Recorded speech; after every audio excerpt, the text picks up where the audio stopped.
අද මිලින් මැෂින් එක භාවිතා කරලා හය පට්ටමක් කපන ආකාරය පොඩ්ඩක් බලමු. හය පට්ටමක් කැපෙනවා.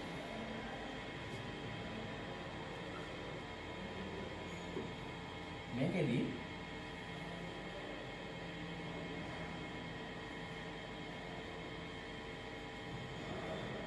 මේ වගේ හය පට්ටමක් කපන්නේ කොහොමද කියලා බලමු. මේකේ තියෙනවා මේක ඩයමීටරය. අපේ අවුට්සයිඩ් ඩයමීටරය.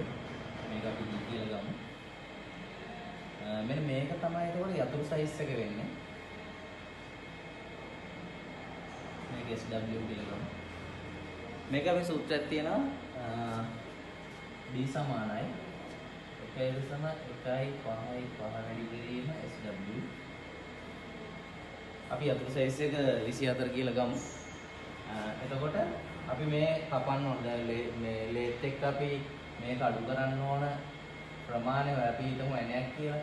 මේ ඇණේ අපි මේ ඔළුව අඩු කරන්න ඕන ප්‍රමාණය තමයි අපි මෙතන ගන්න. D කියලා ගන්න.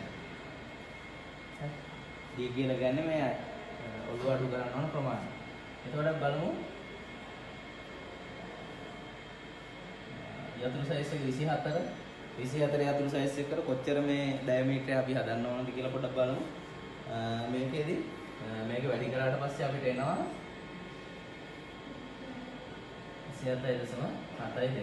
එතකොට අපි 24 යතුරු සයිස් එකක් සඳහා ඩයමීටරය අපි ගන්න ඕන 27.72. right? ඊට පස්සේ අපි මේකේ මිලින් එකේ අපි මේ පැති අඩු කරන්න ඕන. මේ පැති අඩු කරන්න නම් අපි 27න් අඩු කරනවා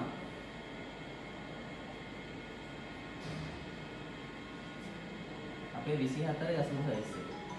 එතකොට එනවා 3.72.